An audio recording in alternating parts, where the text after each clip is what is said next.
Out here, mercy is rare. Justice is a rumor carried on hot wind. A lone rancher rides into a silence that isn't empty, but wounded. A sign nailed above a suffering girl spits hate in jagged letters. Choices harden a man. But sometimes, a single choice breaks him open. If your heart still remembers courage, ride with me into the desert. The New Mexico sun did not share its light.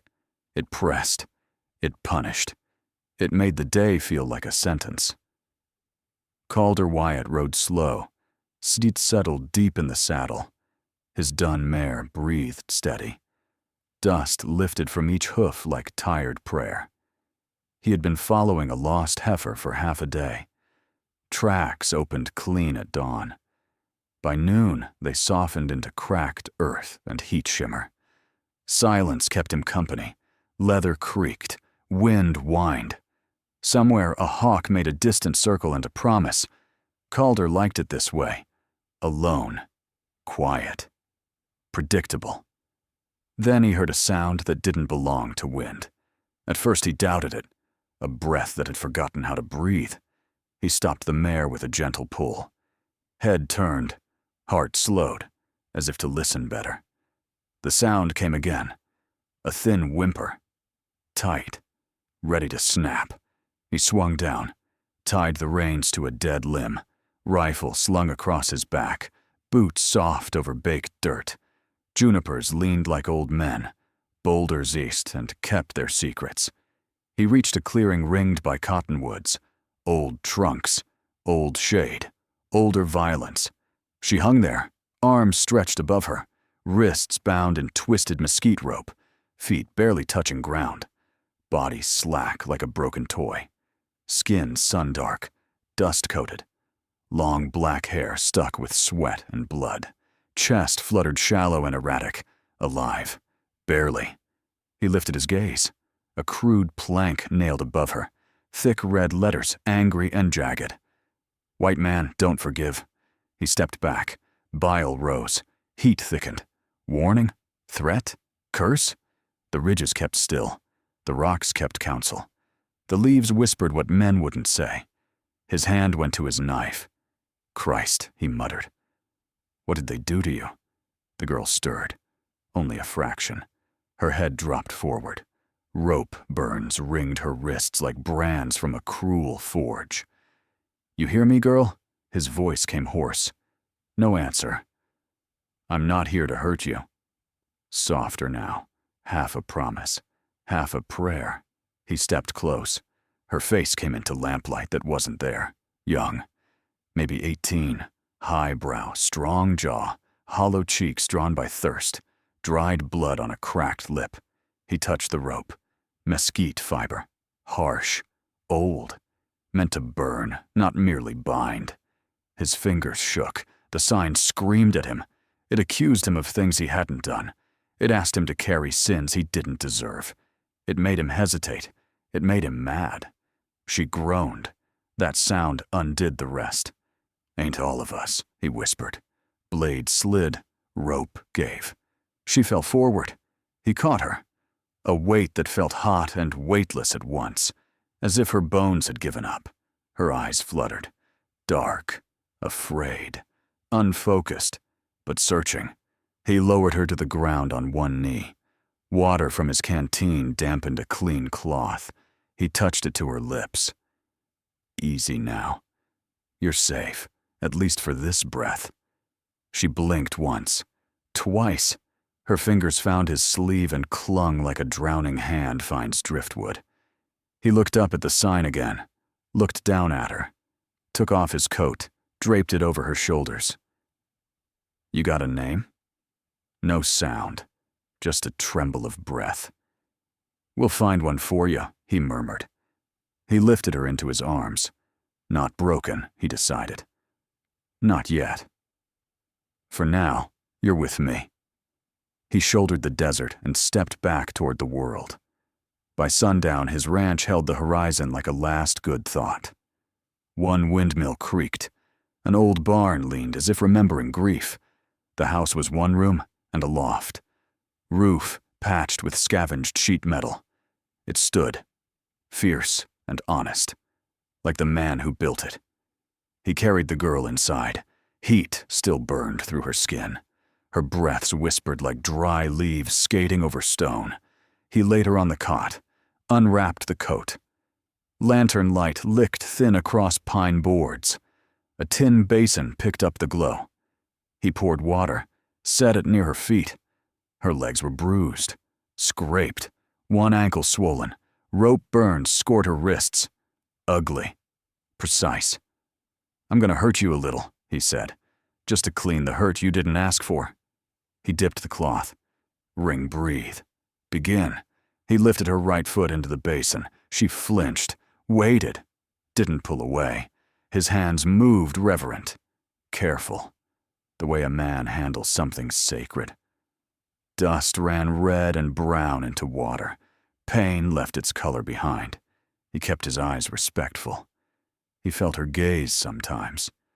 Sharp, half-drawn blade, undecided between fight and trust. "Reckon you don't talk much. That's all right." Silence beats most things men say.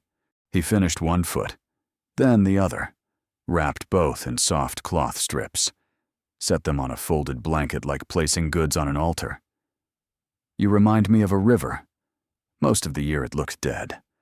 After rain, it ran deep and fast. Locals called it Quiet Snake.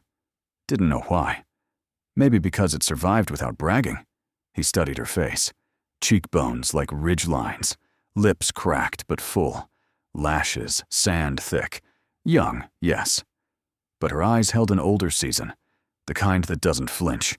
It just waits storms out. "I'll call you Lena for now," he said. "Quiet, strong, feels right." She blinked slow, breath steadied. No protest, no nod, just living. He pulled a blanket up to her shoulders. "If you're hungry, there's beans." Not much, but better than air. He dragged his bedroll toward the door. He'd sleep in the barn tonight. A woman deserved distance, especially one burned by men and the world. He stepped out, picked up the basin, emptied it into thirsty earth, watched water disappear like memory trying its best.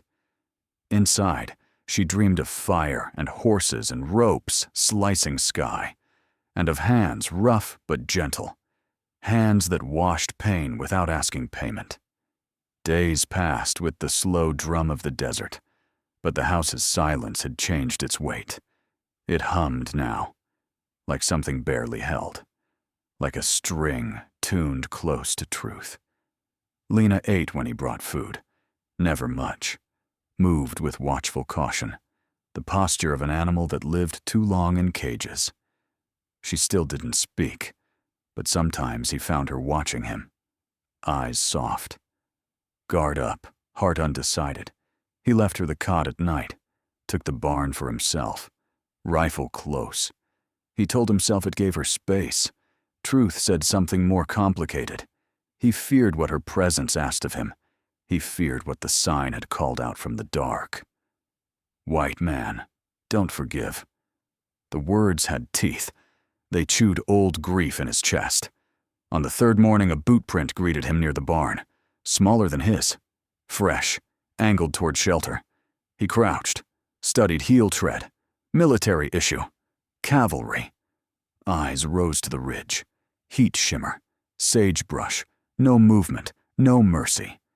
Inside, Lena sat by the window, still, alert. He asked if she'd seen anyone. She drew the blanket in tighter. The question stayed unanswered. He kept the lantern low that night. Sat on the porch with his rifle across his knees. The wind took a night off. Coyotes sang a verse from a hymn older than men. Stars blinked like cold ghosts. Lena did not sleep. Her pacing inside made a circle where the floor remembered. Around midday, a rider arrived with dust for a cloak. Chestnut horse, blue and gold uniform, hat pulled low, jaw rough. Calder stepped down, hand on his belt, casual on the surface, ready deeper down. "You Calder Wyatt?" Depends who's asking.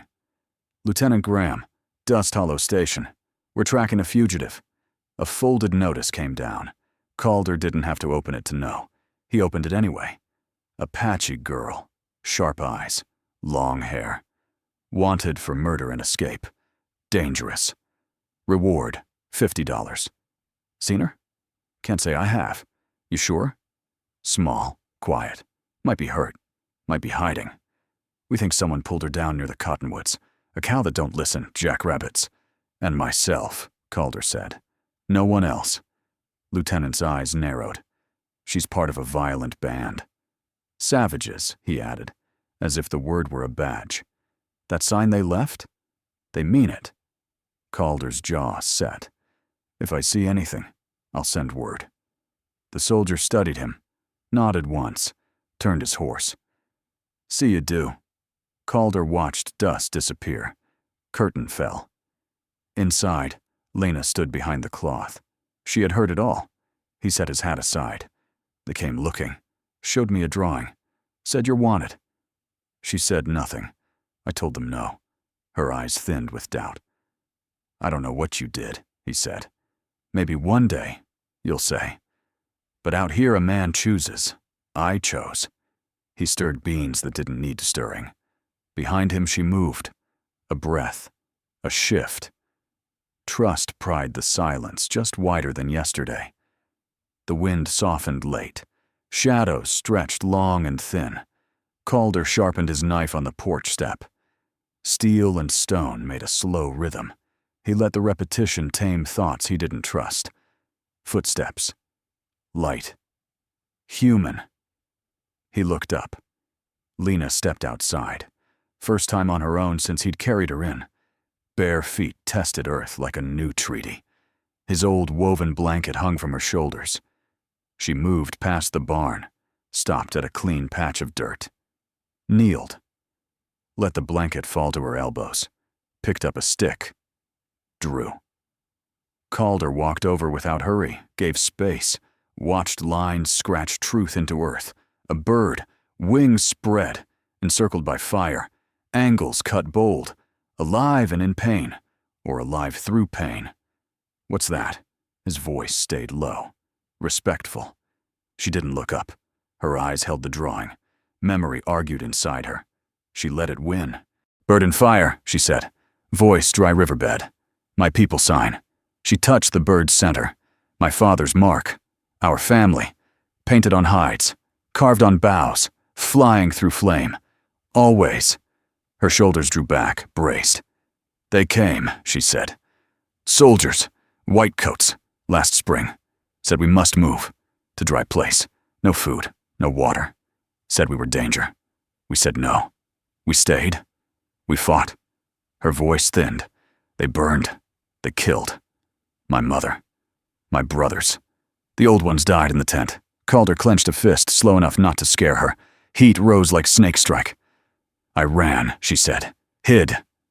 They found me. Beat me. Tied me. Called me thief. Said I stole a rifle. I didn't. She turned. Locked eyes with him. Fury flared. I did not steal. I did not kill. I did nothing wrong. Her voice cracked sky. Desert heard it. I believe you, he said. No sermon. No extra words. Just the only ones that mattered. She dropped the stick. Hands fell empty in her lap. Shoulders shook first without sound. Then the sobs came. Raw. Honest. Too big for her body. Calder stayed. He did not touch. He laid his palm in the dirt beside the firebird. Skin to dust she had sanctified. Not comfort. Witness. Breath slowed. She lifted her head. Tears. Dirt. Truth. You can call me Lena, she whispered. All right then, he said. Lena it is. They watched the sun let go of the ridge. The firebird turned to shadow. Ash remained. Some truths refused to leave. Night whistled low through rafters. Calder tended beans by the hearth. Lena watched the dark settle like a blanket nobody folded. Silence now was softer. Like shared breath. Like a tent of truce. You want the truth? She asked. He lifted his eyes. Nodded. She sat across from him. Hands on wood. Voice steady. My father led a small, peaceful band. We traded with settlers, learned their God without forgetting ours. We drew lines. We kept them. We wanted to live. A winter ago, a white woman was found dead, throat cut. Her husband said we did it, but he did it. Everyone knew. They blamed us anyway. Soldiers came. Not only soldiers, ranchers too. Town men with rifles and fear. They came for justice. They brought vengeance. They burned our camp.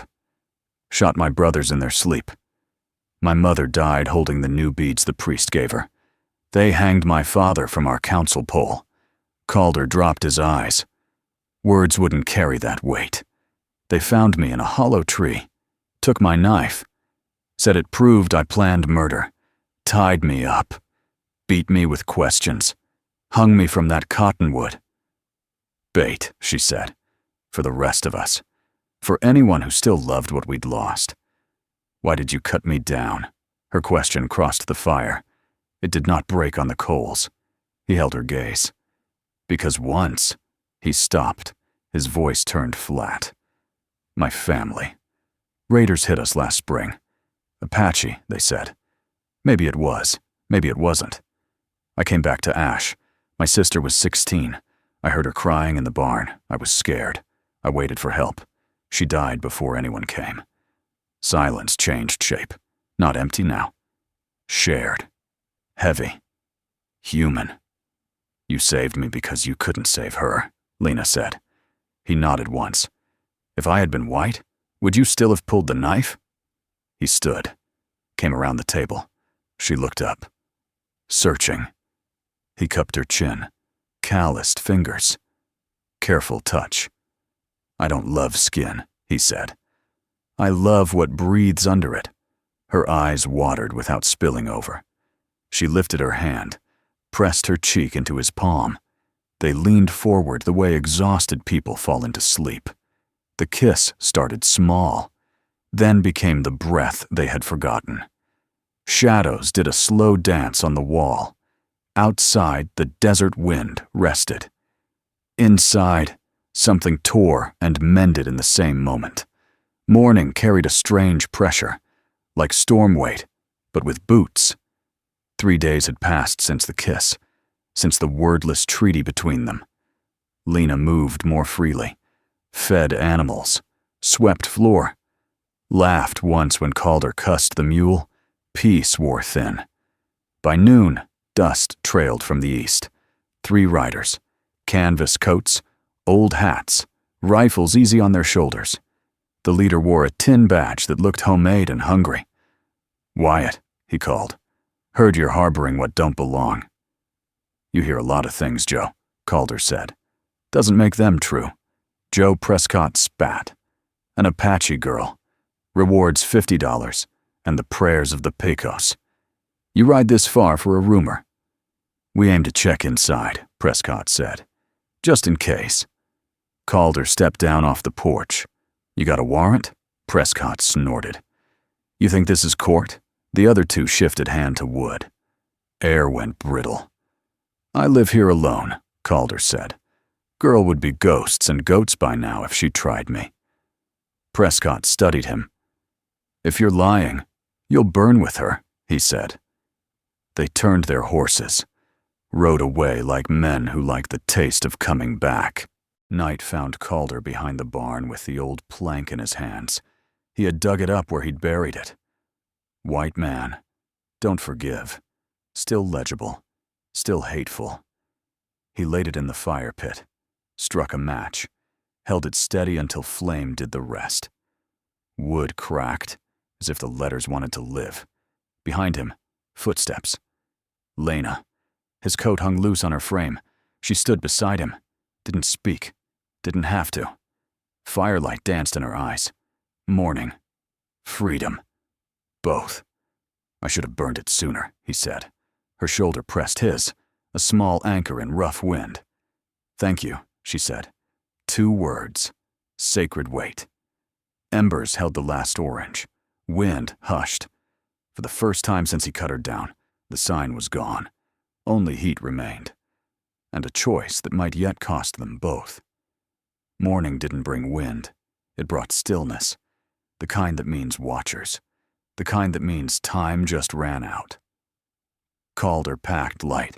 Biscuits, jerky, canteen, extra shells he hoped he wouldn't need. Smoke sat on the horizon. Not a campfire, a gathering. "We have to go," he said. "Tonight."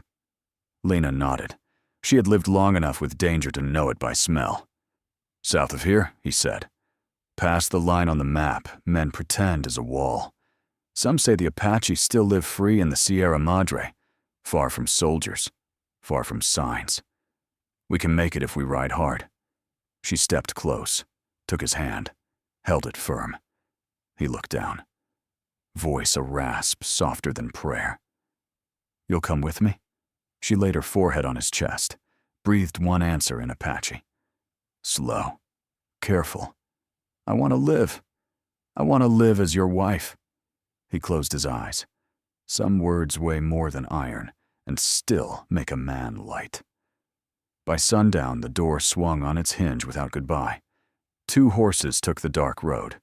No fire behind them. No note for men who wouldn't read. Moon silvered the ridges. Lena rode steady. Didn't waste questions on what tomorrow cost. The land opened into scrub and cliff. Calder's gut tightened. Shadows multiplied. Too many places for rifles to think they were God. The shot cracked. Air tore. Calder slid from the saddle. Lena hit the ground beside him. Blood pressed through his shirt like a red hand. "Keep going," he forced out. Number. A second shot fractured rock. 2 riders showed on the ridge, rifles raised with easy hate. Calder grunted.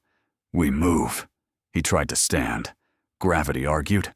Lena hooked his arm. She refused to negotiate with death. They staggered toward a split in the stone. Narrow pass, dark throat between cliffs. Bullets snapped air around them. Rocks took most of the damage. They owed Calder later. They slid into shadow. Riders didn't follow fast. The pass stole speed and confidence from loud men. Calder dropped to his knees. Blood dripped freakishly calm. His eyes found hers. "You said you wanted to be my wife." She cradled his face. "Hush," she whispered. His smile fought pain and won a small inch. "Then we better live long enough to argue about chores." In that pass, she prayed to the spirits of fire and wind, and trying anyway. Because love in this country always places a bet. Tonight, they put everything on red. Moonlight stitched silver along the seams of their tent. Crickets sang the old choir. Water moved over stones like a patient hand smoothing a fevered brow. Calder lay propped on folded blankets, breath slow, stronger. Heat had broken. Pain learned manners. Lena sat with a basin, wiped his brow, changed the cloth, changed his future. "You always this bossy with patience?" he asked. She arched a brow, only the ones too stubborn to die. He chuckled, winced, her palm flattened over his chest. "Stay with me," that touch said. "Tell me something true," he whispered. "Your real name." She hesitated, lifted his hand, placed it over her heart. "Ayana," she said. "Peaceful river. My father's gift." He let the name sit inside him. "Ayana," he repeated. "You're the only peace I ever knew." She didn't cry. She just held his hand like anchoring. Months turned their pages. On the southern edge of the territory, a lodge rose where reeds whispered. Pine and hide. Humble. Strong. Ayana sat in the shade, legs crossed. Needle moved in and out of white cotton. A tiny shirt took shape. Her belly rounded softly beneath a woven sash. A hum lived in her throat. It sounded like the river's patience. Calder worked a young Mustang beyond the garden. His voice stayed low. Steady. Every few minutes his eyes went to the curtain, caught her shape, smiled like a man who finally believed in mornings. The walls held herbs. 2 books. A folded blanket waiting for a child. No trophies. No portraits of men who killed to look important. That evening she walked the path to the river, stepped into the shallows, laid both hands over the child who had not yet chosen a season. "Little one," she whispered, "your father didn't just forgive. He loved." He kept his promises. Calder joined her, fingers wove together. They watched dusk float down. Stars blinked awake. 2 hunted souls had made a place no law wrote about. Something rooted there, not the kind historians like, the kind that lasts. The river moved on, peaceful as her name, as their life, as a home earned instead of taken. If this story moved something sleeping in you, if it reminded you that even in brutal places, water finds stone's weakness, then you're home here. From dusty trails to whispered vows, our Wild West love stories are built to linger, where bullets missed, but hearts didn't, where a broken sign became ashes, where a name like Ayanna could hold a river. Subscribe to Life Wild West and don't miss the next heartbeat.